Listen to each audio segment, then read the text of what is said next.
জলাই একদম সর্বস্তরের ভাইরা পর্দা কালের মা ও বোনেরা, আল্লাহ পাকের দরবারে লাখো কোটি শুকর। আমাদের হায়াতের কিছু অংশ আজকে সুন্দর একটা পরিবেশে, রূহানি পরিবেশে, ওলামায়ে কেরামের সহবতে এই জান্নাতের বাগিচায় কাটানোর সুযোগ হলো। আল্লাহ পাক তৌফিক দান করেছেন, এর জন্য সবাই শুকরিয়া করি আলহামদুলিল্লাহ। কেন আলহামদুলিল্লাহ বললাম? বিষয়টা অনেকেরই জানার থাকার কথা। সেটা হলো আল্লাহ তাআলা বলেছেন, তোমরা আমার নেয়ামতের শুকর আদায় করলে নেয়ামত বাড়িয়ে দাও। আমরা নেয়ামত প্রাপ্ত হয়েছি, এটা জান্নাতের বাগিচা পেয়েছি, আবার শুকর আদায় করে আর চলমান মৌসুমে আরো একটা বাড়তি নেয়ামত আল্লাহ দান করেছে। আপনাদের মনে থাকার কথা, অল্প কিছুদিন আগেও এমন একটা অবস্থা ছিল, একটা মাহফিল ইন্তজাম করতে গেলে অনেক হয়রান হওয়া, বিভিন্ন জায়গায় দৌড়াদৌড়ি করা, অনুমতি পাওয়া যাবে কি যাবে না, এই মর্মে অনেক পেরেশানি করা। এমন খবর পাওয়া যেত প্যান্ডেল হয়ে গেছে, খবর আসছে প্যান্ডেল ভাঙতে। আপনার শুনেন না যে স্টেজ হয়ে গেছে, স্টেজ ভাঙতে, মাইক এসে গেছে, মাইক নাই, এমনকি বায়াত চলছে, এর মধ্যে খবর আসছে, উপর থেকে নির্দেশ আসছে সংক্ষেপ করা। তার বাধা ছিল না, আমাদের দেশবাসী মুসলমানদের বাধা ছিল। আল্লাহ বাধা দূর করে দিয়েছেন, শুকরানি করার দরকার আছে না? এই যে নেয়ামত দান করলে নেয়ামতের দীর্ঘমেয়াদ দিয়ে থাকে, আবার কখনো হঠাৎ করে বাধা যেন আমাদের উপরে না চায়, বেশি দোয়া করা। এই জন্য বললাম শুকরানি না করলে বিপদ আসে। ছোট্ট একটা ঘটনা বলে এসে গেছে কোরআনে পাকে।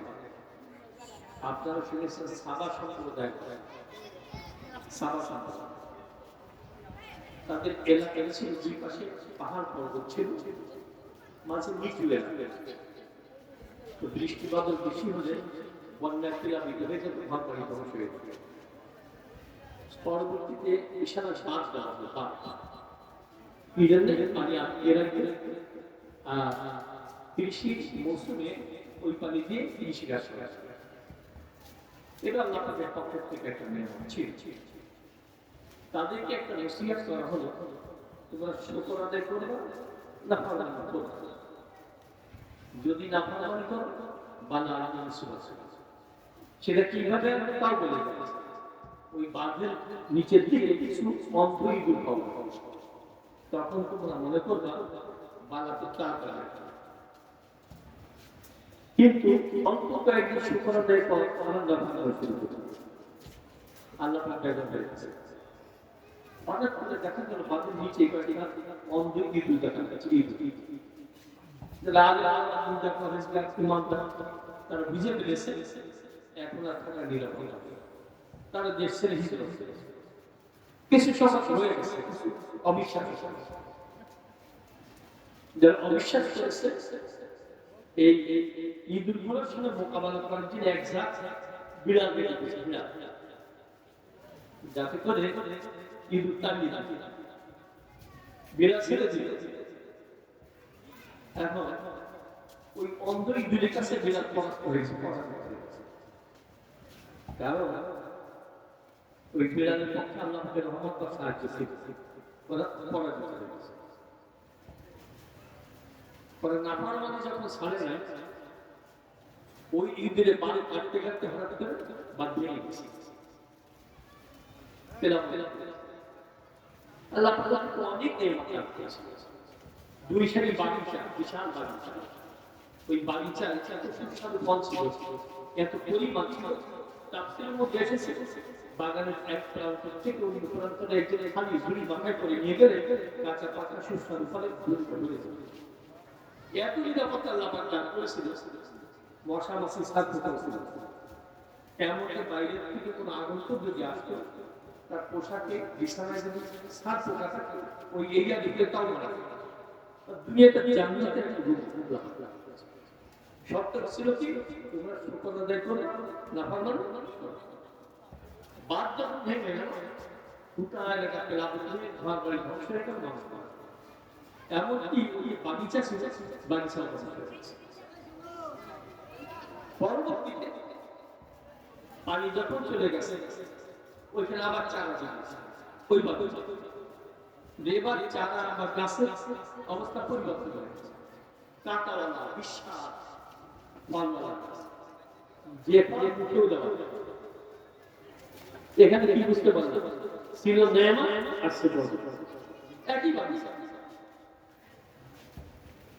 আল্লাহ তাদেরকে সাহায্য করেন আমি এই ঘটনা বলার উদ্দেশ্য আল্লাহ পাক মাঝে মধ্যে আমাদেরকে নেয়ামত দান করেন ভুললে শুকর আদায় করা লাগবে লাফালাফি করা যাবে না এই যে কথাটা বললাম আপনারা কি সবাই একমত শুকর আদায় করবো লাফালাফি করবো আমার তো দেখা অভ্যাস দেখতে মন চায় এখন আমরা তারা নিয়ে করতে পারি আমরা বেশি বেশি শুকর আদায় করে লাফালাফি করবো না সাধ্যমতো ইমানি পথে চলার চেষ্টা করবো যে আপনারা নিয়ে করতে পারেন ইনশাআল্লাহ দেখতে মন চায় একটা নিয়ে করতে শুকর আদায় করা ইসলামের পথে চলতে বিপদ আসবে জিনবর্তাচার আসবে গাছকে না আমিও ছিল কি জিনবর্তাচার একদিন যদি জানতে পারতো মুসলমান হয়ে গেছে নির্মম নির্যাতন শুরু হয়ে যেত শেষ পর্যন্ত প্রথম দিকে নবমুসলিম যারা কেবল মুসলমান হয়েছে বলুন তারা সান্ত্বনা পাওয়ার জন্য কার কাছে যেতে রাসূলুল্লাহ সাল্লাল্লাহু আলাইহি গিয়ে বলছে ইয়া রাসূলুল্লাহ কেমন জিনবর্তাচার কি করতে পারি চতুর্দিক অন্ধকার তোমরা পরামর্শ দিলে তোমরা আবু সিনিয়া চলে যাও কোথায় আবু ওইখানে বাচ্চাকে দিনদার পরে আমি তার কাছে একটা কাফেলা প্রস্তুত হয়েছে কয়টা 12 জন পুরুষ 4 জন মহিলা কোন কোন ইতিহাস বলে 2 জন মহিলা তারা দেশটাই করলো হিজরত করলো কিন্তু সিদ্ধান্ত যত কষ্ট হোক না কেন ঈমান দ্বারা আমরা হতে ঈমান নিয়ে চলে গেছে কাফেররা খবর পেয়েছে ওরা সিদ্ধান্ত নিয়েছে ওইখানে গিয়ে নিরাপদে থাকবে নিরাপদে থাকবে এটা গুজব ছড়িয়ে দিয়েছে আমাদের দেশে মাঝে মাঝে গুজব ছড়ানো হয় না গুজব ছড়ানো হয় গুজব ছড়িয়ে দিয়েছে মক্কা নিরাপদ সকল মানুষ মুসলমান হয়ে গেছে এটা এই খবর ওদের কাছে ওরা সরল বিশ্বাস করে আবার মক্কার দিকে ঘুরে আসবে বর্ডারের কাছে এসে শুনতে পারে অত্যাচার আগে যা ছিল আরো আগের থেকে এখন আরো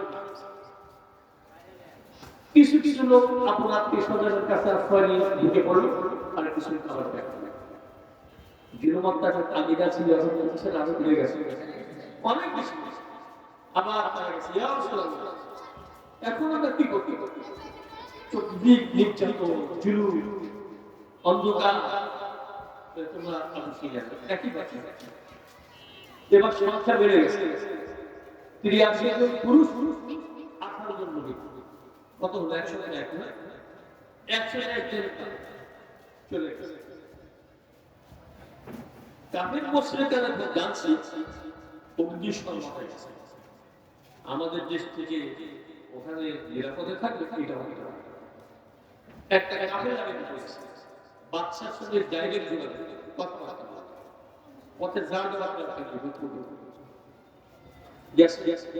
বাচ্চারা আমাদের একদল বোকা ছেলে আমাদের দেশ থেকে আপনার দেশে আশ্রয় নিয়েছে ওরা বোঝে না ওরা বোকা আসলে বোকা ছিল না বুদ্ধিমান ছিল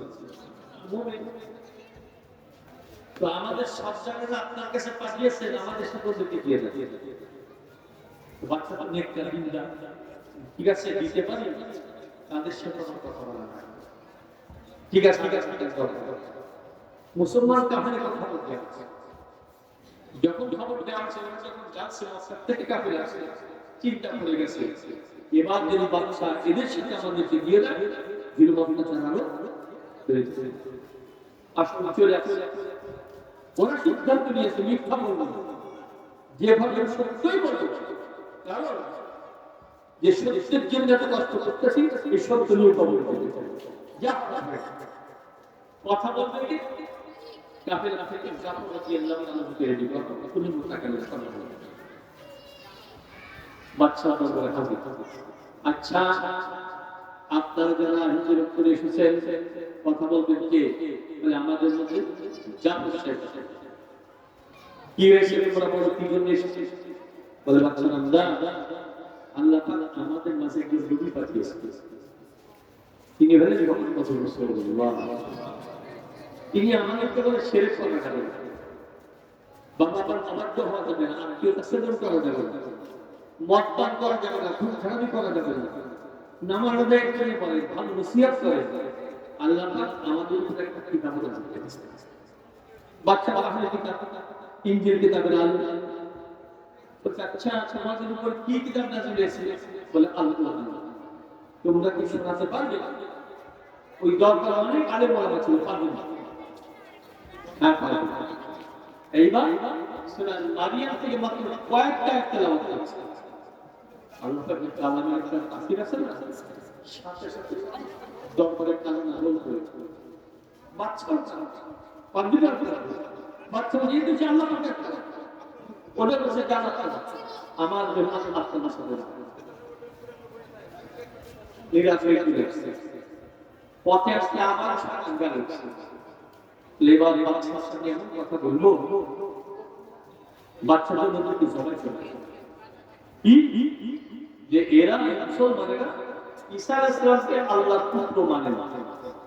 ওরা কিন্তু বোঝে না যে আল কোরআনে আল কিতাবে কি আছে, আর বাচ্চা কি বলতো ভূতকে বোঝে না।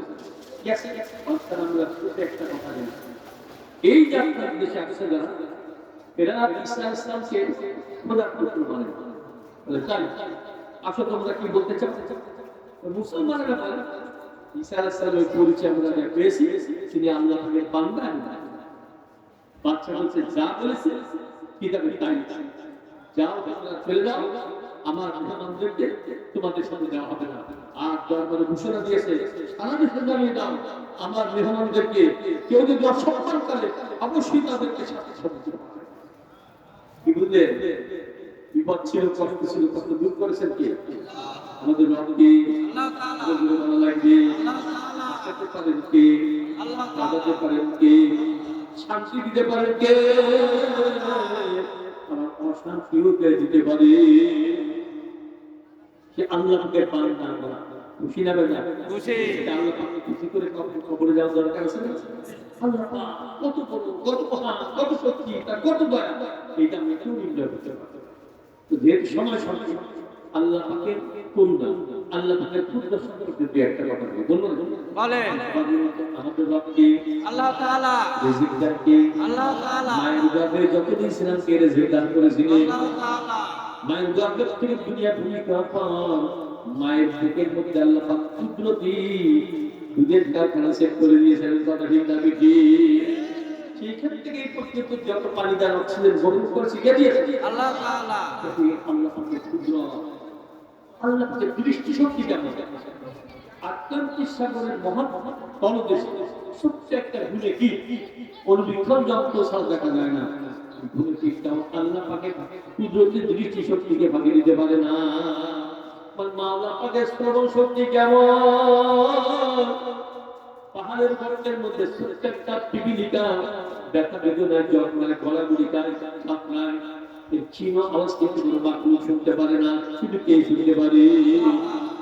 আল্লাহ পাকের কুদরতের কত ক্ষমতা, কত বল, কত গোটা সৃষ্টি জগৎ কে পরিচালনা করে? আল্লাহ তাআলা।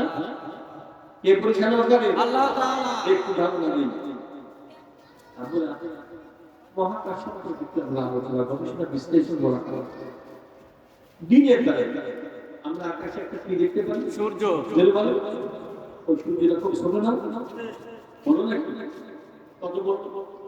ইস্টেলের মতো ছোট না? এর থেকেও প্যান্ডেলের মতো, পল্লবী খানের মতো না, ঢাকা জেলার মতো না, বাংলাদেশের মতো না, পৃথিবীর মতো না, এর থেকে বড়। কিন্তু হচ্ছে 13 লক্ষটা পৃথিবী এক জায়গায় চলে যাও, সূর্যটা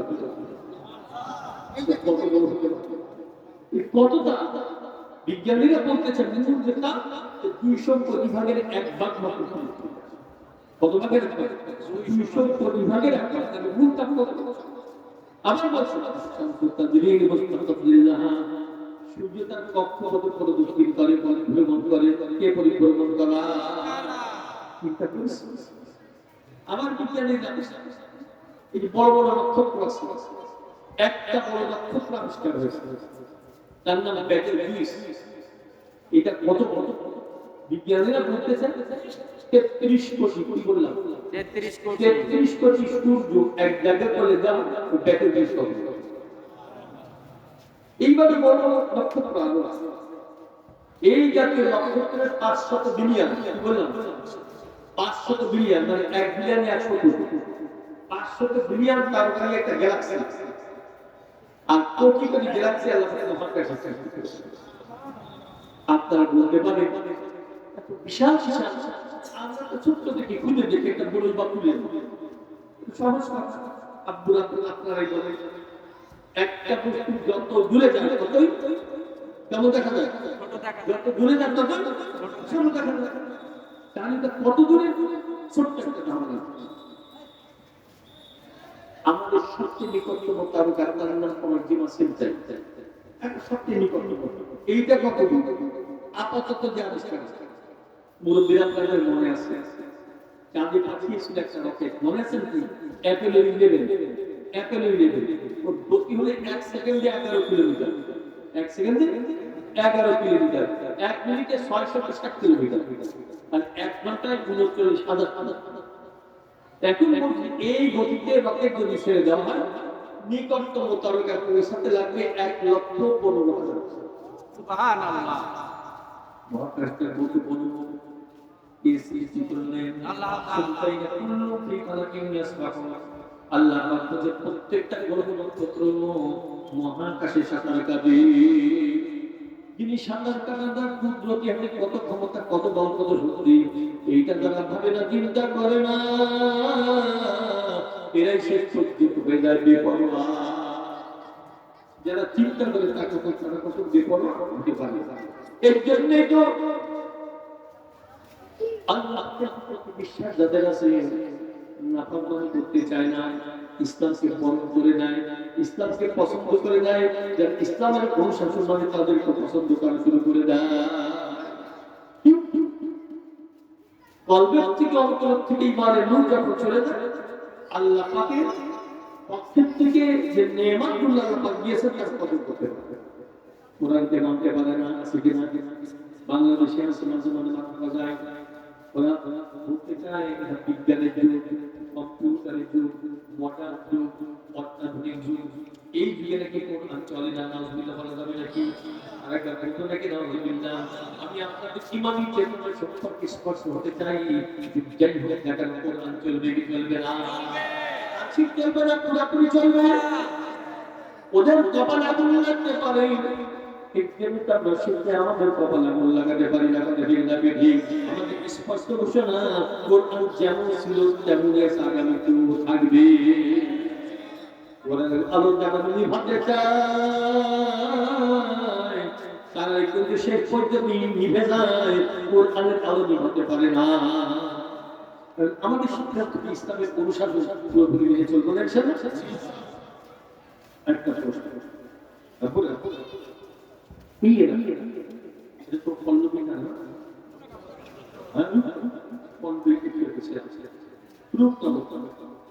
প্রত্যেকটা ছেলে যদি সিদ্ধান্ত নেয় নামাজি,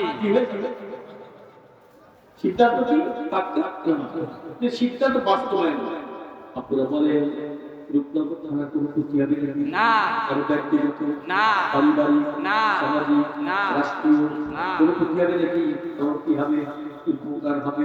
সমাজটাকে জান্নাতি পরিবেশে পরিণত হবে। কিন্তু একদল মানুষ নামাজকেও পছন্দ করে না, নামাজকেও পছন্দ করে না, ঠাট্টা বিদ্রুপ করে। কথা ঠিক না ঠিক? নামাজ কি অপকারী না উপকারী? অপকারী মনে করলো ইমানের আলো কলবে ঢুকে না।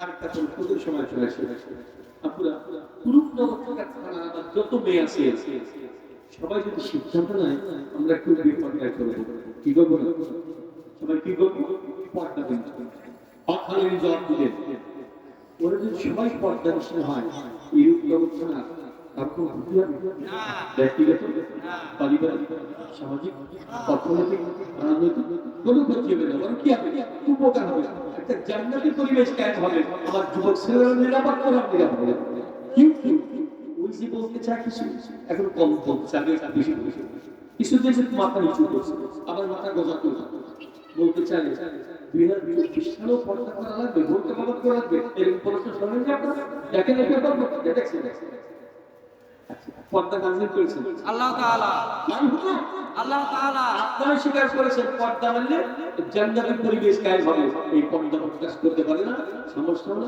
ঈমানের দূর করবে আল্লাহ তাআলা বলেন ঈমান আর শেষ কথাটা বলতে চাই আজানের সময় হয়ে গেছে যারা দিনের মধ্যে করেছিল না তওবা করার সুযোগ আছে তো ঈমান তো বাড়া উচিত যে আল্লাহ পাকের কুদরতি ক্ষমতা আমাদেরকে যে কোনো সমস্ত করে দিতে পারে এটা বিশ্বাস আছে তওবা করতে আর যারা নতুন ভাবে দ্বিতীয় বর্ষে অধীনতা করে একটু যেন অহমিকা বেড়ে গেছে একটু যেন অশান্তি সৃষ্টি করতেছি আমরা কিন্তু সাবধান হয়ে যাই যে প্রত্যেক ইতিহাস থেকে আমরা শিক্ষা গ্রহণ করবো আমরাও যদি গুলো অত্যাচার করি আমরা যদি মানুষকে হয়রান করি আমাদের উপরে যে কোনো বালা মুসিবত আসতে পারে এই জন্য আমরা সবাইকে তওবা করবো না ঠিক আছে নাকি সবাইকে তওবা করবো ইনশাআল্লাহ নিয়ে চলবো আল্লাহ আমাকে আপনাকে সবাইকে যেন আমরা প্রতিকার করেন আমিন আখিরু দাওয়ানা আলহামদুলিল্লাহি রাব্বিল আলামিন আসসালামু আলাইকুম।